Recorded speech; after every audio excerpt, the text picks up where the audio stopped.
Well, welcome into another edition of Wellness Wednesday. I'm Dalen Brazelton, joined here today with the man himself, Chace Wheaton. Thank you for being here. Yeah, it's an absolute pleasure. Absolutely. Well, of course, with it being Wellness Wednesday and being at work, I kind of wanted to talk to you today about burnout and maybe some ways that we can maybe address that. It's an excellent thing for us to cover today. Burnout is a pervasive part of a lot of people's lives in the workplace. I think what's important for us to start off the conversation around is recognizing that this is a reaction to stress, right? We face stress on a daily basis in our personal lives and in our work lives, and sometimes that stress can amount to a point where we feel overwhelmed by it. Now, how are there ways to maybe prevent that before it gets to the overwhelming part? Great question again. I like where we're going. So again, recognizing that this primarily stems from stress, right? Burnout, I'll point out some early signs and symptoms to think about before we get to strategies. And what you'll notice is chronic fatigue, right? So a prolonged sense of exhaustion of the mind, body, and spirit. So that's gonna be both cognitively, it's gonna be more difficult to think through things. I might start to begin to believe that I don't even have the ability to accomplish tasks. And then we also have an exhaustion emotionally, where I'm just worn thin, and obviously physically. The exhaustion is very, very palpable when it comes to the physical symptoms. Other symptoms you might notice would be headaches, muscle tension, possibly even digestive issues.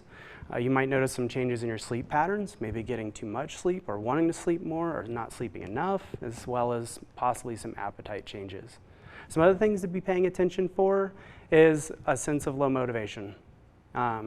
Self-isolation. If you see yourself pulling back from friends and family outside of work, that should be a sign that you're possibly succumbing to the pressures of a lot of stress, and we need to start implementing some strategies. One last one to consider is increases in irritability. Find yourself being a little bit snappier, a little bit more aggressive towards people that's not characteristic of you, you should get curious about what stress is doing to you on a daily basis. Of course. And you know, there's always, we hear about the good stresses and the bad stresses and how to manage the two, but when it comes to work, I mean, that's a place that you're at a lot of your life. So I'm really glad that you're bringing up strategies, because I'm curious how we address something like this. Yeah, so it starts off with recognizing that, like you said, stress is a part of everyday life we're going to experience. There's good and bad stress. And that it is the constant maintenance of habits for ourselves that work to take care of us. So think self-care, getting enough exercise, eating the right foods, eating enough food, getting enough sleep, having a good going to bed and getting up routine, getting enough social connectedness. Those are all going to be vital to ensuring that long term you can manage the stress and prevent burnout. But they're also great tools to go to when you've already reached a point of feeling like you're burnt out. Some other strategies to consider: mindfulness, right? Quick search on the internet can bring up a ton of strategies. Some of them are really strongly based in research and effective, some are not as much. But what's important is that you find strategies that work best for you and you execute on them. Put them into practice. Some other things that can be really important, because we are talking about work here, is implementing strategies to create a more supportive work environment for yourself and for your colleagues. And that means setting boundaries. Burnout is related to overwhelm with stress, which tends to lead to some negative perceptions of ourselves that we're not capable. Self-efficacy starts to go down, ineffectiveness increases, we get into the cycle.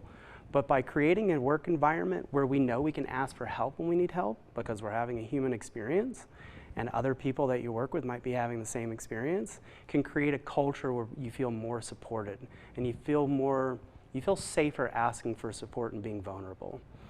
Boundaries are another one, setting boundaries for yourself at work and boundaries with your colleagues. So when you're at work, you're at work.